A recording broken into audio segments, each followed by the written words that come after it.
Britain has accused Brussels of dragging its feet in talks to ensure future access to the EU's financial markets for the City of London. The UK claimed negotiations over a financial services arrangement had ground to a halt, blaming Brussels bureaucrats for the delay. Treasury officials said London is willing to grant the EU regulatory system for financial services equivalent to Britain's. This would hand the bloc's companies access to British markets after the post-Brexit transition period expires at the end of the year. But Brussels is behind schedule in its planning to offer British banks and investment companies a similar arrangement. A UK official told the Financial Times, "Our process is basically done. We are ready to grant equivalence as soon as the EU finishes its process." British officials said the EU had not returned all the necessary paperwork for a UK review of EU supervisory rules.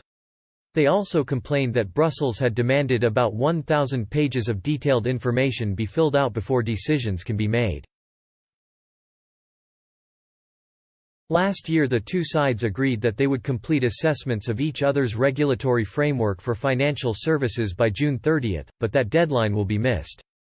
They are hoping to continue financial services trade using so-called equivalence after Brexit. The system allows either side to judge whether the other's regulations are up to scratch before granting market access to their financial services companies. UK officials believe the EU is deliberately dragging its feet because it wants to use the City of London to force concessions in the future relationship talks. The Treasury insisted the UK and EU were committed to complete equivalence assessments ahead of the summer. A spokesman added, "As the UK and EU start from a position of having similar financial services regulation, this should be a straightforward process. We are now ready to reach comprehensive findings of equivalence as soon as the EU is able to clarify its own position." But Brussels hit back, insisting Britain was to blame for any delay to the process. European Commission Vice President Valdis Dombrovskis claimed the UK had only returned 4 out of the 28 questionnaires sent by Brussels to establish information about British financial regulation.